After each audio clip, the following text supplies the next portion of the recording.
چې څومره اهل عربو په دیو کې د حرکاتو او د نقطو دا رواج نه و، دا مشهور نه و، بلکې د هغو خپله ژبه وه. نو د هغو چې خپله فطري ملکه وه، نو د هغې په بنیاد باندې به هغو د خپلې ژبې یا د خپلو اشعارو یا ابتدا کې د قرآن کریم وغیره د هغې اعراب او نقطې دغه شان پیژندې. لکه تاسو ته مثال په طور باندې اردو کتاب دی، د اردو پر کتاب باندې که تاسو ته څوک د پاسه حرکات ونه لګوي، زبر زیر پیش ونه لګوي، نو تاسو یې دغه شان ویلی شئ. اوس که اردو په تمامه دنیا کې عامه شوه یا پښتو په تمامه دنیا کې عامه شوه او خلکو یې زده کول شروع کړل، نو بیا به بهر خلکو د په هغې کې تکلیف وي، نه خامخا به د هغې دپاره بیا اعراب لګول لازمي. نو دغه شان عربو ته هم په دې کې مشکلات نه و چې په دې باندې زبر دی، زیر دی، پیش دی، په دې باندې کم یو حرکت دی هغو به دغه شانتې ویلی شو، او نه هغو ته د نقطې ضرورت و. دا با چې څنګه خالی دغه شان دا با د لاندې را ټکې نه و، د تا د پاسه دوه نه و، د ثا د پاسه را درې نه و، خو چې کومه کلمه کې به با راله نو هغو ته به د نقطې ضرورت نه، هغو ته به دا پته و چې دلته با ده، دا تا ده، دا ثا ده، یا دال ذال به راغی، نو هغو ته به د دې ضرورت نه و چې پر ذال د پاسه یو نقطه وکړی شي او د دال خالی پاتې شي، یا را خالی پاتې شي او د ذا د پاسه یو نقطه ولیکلی شي. دا څه قسمه ضرورت هغو ته نه و. هغو دغه شان خپله فطري ملکې په بنیاد باندې به داسې یادا کول. خو چې بیا کله اسلام ښه خور شو دنیا کې، رو رو دنیا ته اسلام ترقي شروع کړه، او رو رو د عربو او د عجمو د یو بل سره میلاوېدل شروع شول. نو اوس عجمو ته خو د دې پته نه وه چې یاره دا با ویم، تا ویم، دې باندې زبر ویم، زیر ویم، پیش ویم، د دې سره څه وکم؟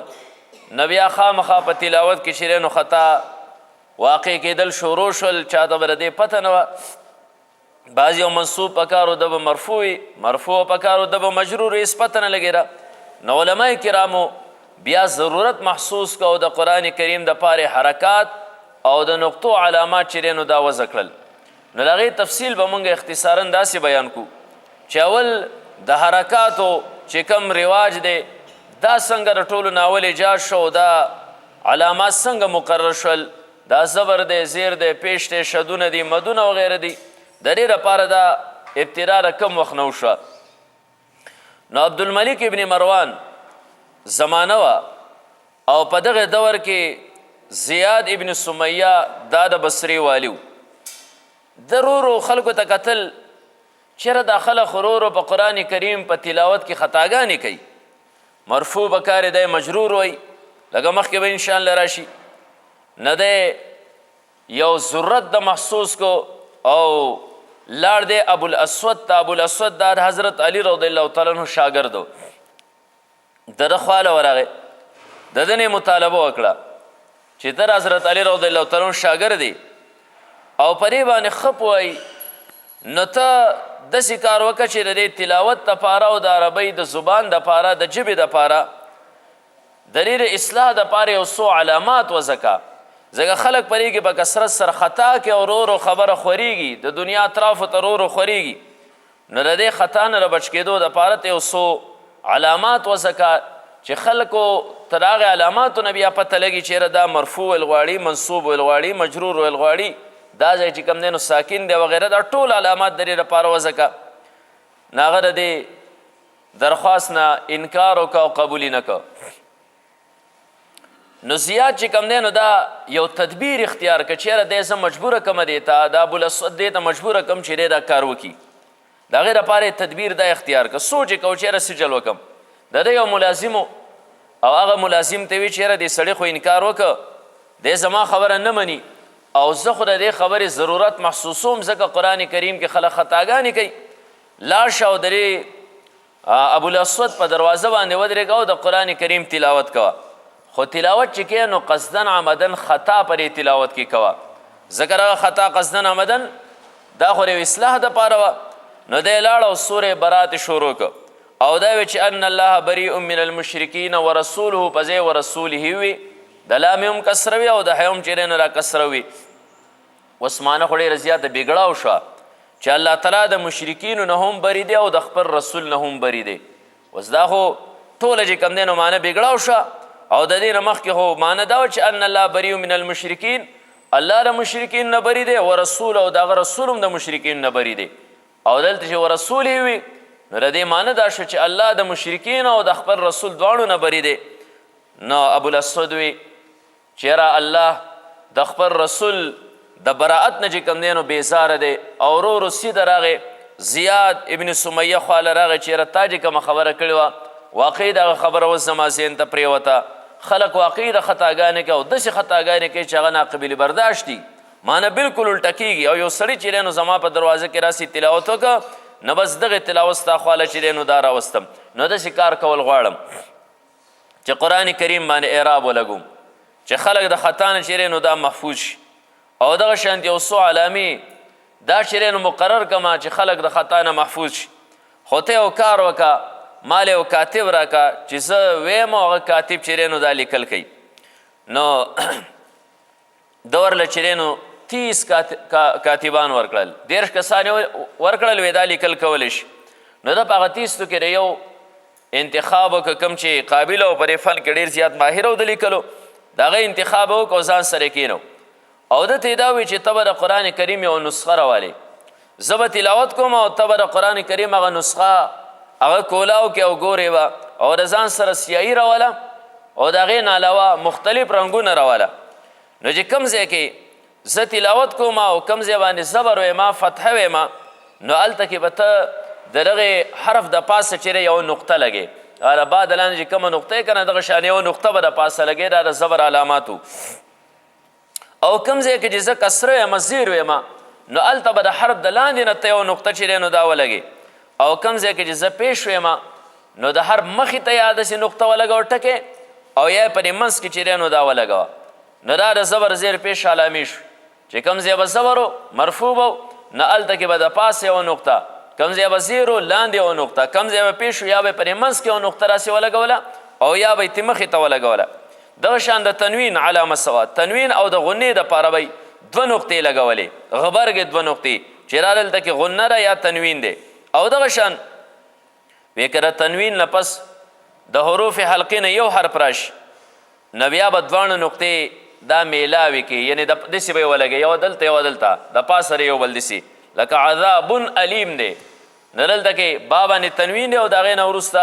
د حروف حلقو نه همسه راغلې ده. نو هلته کې به د اظهار دپاره چېرې دلته پته ولګي چې دلته اظهار کېږي نو دوه نقطې به داسې یو بل د پاسه ولګې داسې د پاسه یو بل باندې. نو دا د دې لپاره چې دی نو دا علامه وه. دغه شانتې نور بلا قواعد د هغې دپاره خپلې خپلې نقطې ولګولې، چا ته به یې مخکې 3 لګولې، مختلف چې کوم دی نو پوره تفصیل دی پکې. او چې کله به یو جز پوره شو یوه سپاره به پوره شوه نو بیا به د هغې نه وروسته ابوالاسود دغه کاتب ته وی اوس دا جز دی خوا سپاره دی خوا راکه نو ده به پې نظرثاني وکړه.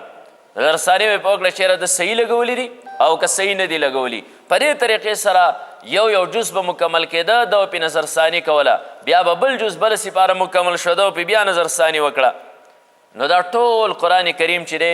نو په دې باندې د اعراب ولګول. خو د اعرابو طریقه هم دغه وه چې د نقطې په شکل کې، ځکه په دغه وخت کې د قرآن باندې نقطې نه وي، دا با د لاندې نقطه، تا د پاسه نقطه یا د جیم په منځ کې نقطه دا نه وي. نو ده د اعراب د نقطو په شکل کې ولګول. بیا علماو لیکلي چې د نقطو را شکل به څه نو مختلف قسمه شکلونه به چا به داسې چې کوم دی یو مربع شکل کې ولګو، داسې غونته نقطه به داسې یو مربع شکل کې، او چا به چې کوم دی داسې مدوره دا زیرو غونته شکل کې داسې نقطې به پې لګولې، د پاسه د زبر لاندې د زیر مخکې د پیش په دې طریقې سره به پې دا هغه ور ولګولې. نو په دې طریقې سره قرآن کریم ټول چې دی نو دا اعراب یې پې ولګول د اول نه تر اخیره پورې، او خلکو ته په دې کې بیا ثاني راله. بیا یو دور راغی خلکو ورو ورو په دې کې ترقي کوله،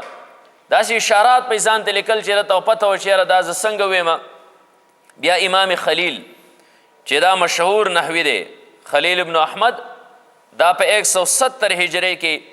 د بیا د حرکاتو را طریقه ایجاد کړه، را کومه چې اوس قرآن کې چې نو دا موجوده ده چې د زبر دپاره داسې یو اوږد غونته کې ډیش او که چېرته کې زیري نو بیا دغه اوږده کرښه به لاندې او که کوم ځای کې پیش شي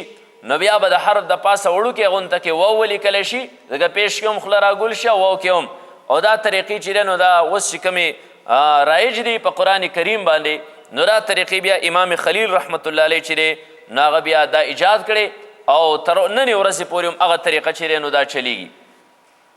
بیا بله مرحله د قرآن کریم نقطې ما درته وي چې دا حروف تهجی څومره چې هم دي دا د نقطو نه خالي و.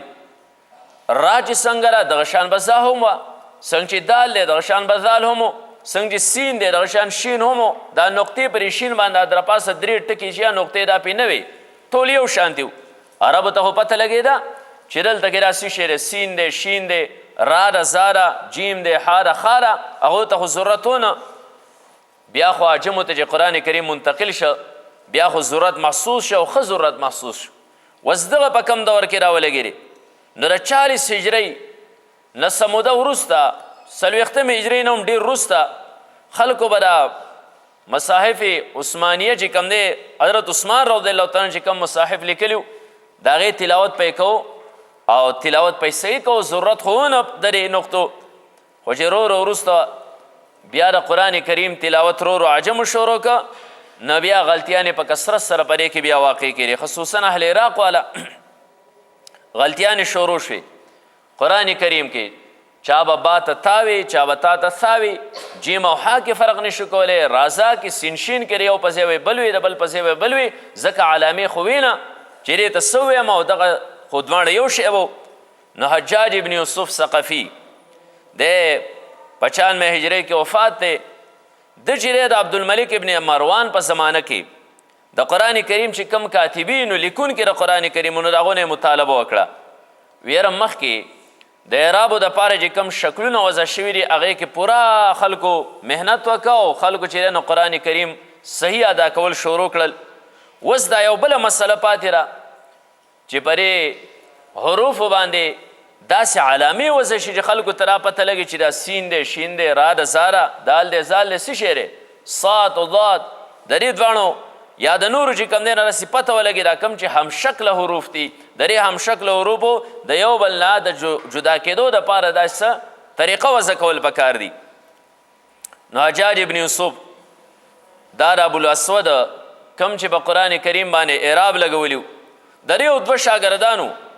نصر بن عاصم لیسی او دویم نمبر چیرې نو یحیی بن یعمر د دې دواړو نه د مطالبه وکړه چیرې تاسو یو قابل ترین شخصیت شاګردان نو زه تاسو نه دا درخواست کوم چې خلک په دې غلطۍ کې واقع دي تاسو د دې د پهچان دپاره داسې علامې چیرې نو دا وضع کوي. نو اکثرو خلکو د حضرت عثمان رضی الله تعالی چې کوم قرآنونه لیکلي و کوم مصاحفو په هغې باندې زیادت ناخوښه ګڼه. د دې نه مخکې چې کوم ابوالاسود چې کوم اعراب لګولی و نو ډېرو خلکو په دغه هم توقف کړی خاموشي اختیار کړې وه نه یې ها وې نه یې نا وې په دې کار باندې ډېر خلک راضي نه و ځکه چې دا قرآن کریم باندې له پاسه زیادت وشو نو ډېرو خلکو چې په هغې باندې راضي نه و نو په دې خو د سره نه راضي کېده. نو د ابوالاسود دا دواړه شاګردان دیو چې کوم دی په دې خبره باندې هم راضي نه و نو د سوچ دپاره یې چې نو مهلت طلب که. حجاج ابن یوسف ته وی موږ له لږ مهلت راکړه موږ پرې خبره باندې لږ سوچ کوو چیرې داسې کار وکړو که ونه کړو مناسب دی او که غیر مناسب دی. چې کله سوچ یې وکړه الله تعالی د یو سینه کولا وکړه چیرې دا مخکې چې کوم اعراب لګېدلې په هغې سره هغه څومره ترقي وشوه خلک د څومره غلطو نه محفوظ شو. اوس دا خو هم یو مسله ده خلک خو په غلطۍ کې واقع کېږي نو دا دویمه اصلاح د نقطو ده دا هم پکار دی نه چې دا پهچان ده چې په دې حروفو کې چې نو خلک پهچان وکړي نه دیو د هر یو حرف دپاره چې کوم دی د هغې د پهچان دپاره مختلفې نقطې چې نو دا مقرر کړي مختلفې نقطې چېرې کوم ځای کې شین دی مثال په طور باندې دا سین به خالی پرېږده او دا شین چې دی د ده دا درې غاښې دي نو د درې غاښو مطابق په ده باندې له پاسه درې ټکي ولیکو نو خلکو ته پته لګي چېرې دا کوم چې خالی دی نو دا سین دی او دا کم باندې چې ټکي نو دا شین دی. دغه شان دا لاندې چې یوه نقطه ده نو دا با ده دا د پاسه چې پې دوه نقطې دي نو دا تا ده دا درې نقطې چې پې د پاسه دي دا تا ده. دغه شان د جیم په منځ کې به نقطه ولګو ها به خالي پرېږدو ځکه دا درې واړه یو شانتي دي که نه جیم دی ها ده او خا ده نو د یو په منځ کې به نقطه ولګو نو دا به جیمي او دا ح چیرې نو دا به خالی پرېږدو او دا خا چې د پاسه به یو نقطه ولګو نو دا قسم علامې د ټولو دپاره چیرې نو دا مقرر کړي. دغه شان دال زال دی یو باندې به نقطه ولګو بل به خالی پرېږدو. را زاره یو به خالی پرېږدو او بله باندې نقطه به ولګو. صاد او ضاد دی دغه شان دی فا او قاف دی یو باندې به د پاسه نقطه او یوه او بله باندې چیرې نو دا دوه. نو دا طریقې ټولې چیرې نو دا ایجاد کړي او بیا قرآن کریم د اول نه تر اخیره پورې دیو چیرې نو دا منعقد که خلکو ته په دې کې اساني پیدا شو. هماغه طریقه د نن ورځې پورې دا چلیږي خو صرف یو دوو حرفینو کې چې کوم دی هغه اختلاف واقع شو په قاف او فا کې. یو د اهل مشرقو طریقه او یو د اهل مغربو طریقه وه. اهل مشرق چې دی نو د فا د پاسه یوه نقطه ولیکي لکه را څنګه چې دلته تاسو رایج ده او د قاف د پاسه چې کوم دی نو دوه نقطې د پاسه ولیکي. او اهل مغربو طریقه د هغه دور نه ده پخوانه داره روانه ده چې دا د فا د لاندې نه یو ټکی لیکي. تاسو اکثر د بهر ملکونه را کریم غونته کې راشي یا نور څیزونه راشي نو فا چې لیکلي نو د هغې د لاندې نه یو ټکی لیکلی اکثر داسي. او دا قاف چې کوم دی د هغې د پاسه یوه نقطه را لګولي دا د هغو پهچان دی. خو بهر کې دواړو صورتونو کې پهچان یې وشو چېرې دا قاف دی او دا کاف دی. نو په دې طریقې سره د قرآن کریم دا دوه خدمته نور شول چې اعراب د قرآن کریم څنګه ولګېدل او چا ولګول او نقطې په قرآن کریم کې څنګه ولګېدې او چا ولګولې. قرآن کریم مکمل طور باندې دا آسان شو د خلکو لپاره. و تفصیل د حرکات او د نقطو چې دا حرکات څومره ولګېدل دا نقطې چې نو دا څومره قرآن کریم کې ولګېدې. نو انشاءالله د هر صورت په ابتدا کې به دا وایو چې دې کې د حرکات څومره دي زبر څومره دی زیر څومره دی پیش څومره دی سکون ساکن پکې څومره دی دغه شان چې دی نو مدونه پکې څومره دي شدونه څومره دي. خو مکمل قرآن کریم باندې چې کم اعراب لګېدلی او نقطې لګېدلې وي نو ضمې یعنی پیشونه قرآن کریم کې 8804 لګېدلي وو. اوس دا کم موجود چې دي او دغه شان د فتحې یعنی زبرونه دا قرآن کریم کې 53242 چې نو دا ولګېده. او دغه شان د کسري یعنی قرآن کریم کې مکمل زیرونه 39582 او مدونه قرآن کریم کې دا 1771 ولا 101 او دغه شان دي تشدیدات شدونه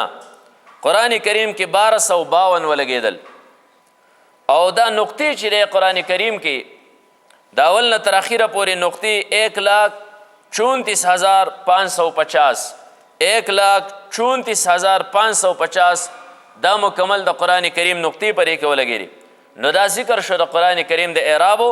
او د هغې سره سره د قرآن کریم د نقطو چې دا کله ولګېدې او چا چې کوم دی نو ولګولې او د څه د وجې نه چې دی نو دا ولګولې د قرآن کریم د اسانۍ دپاره چې عجمو ته د قرآن کریم په تلاوت کې چیرې نو دا اساني پیدا شي.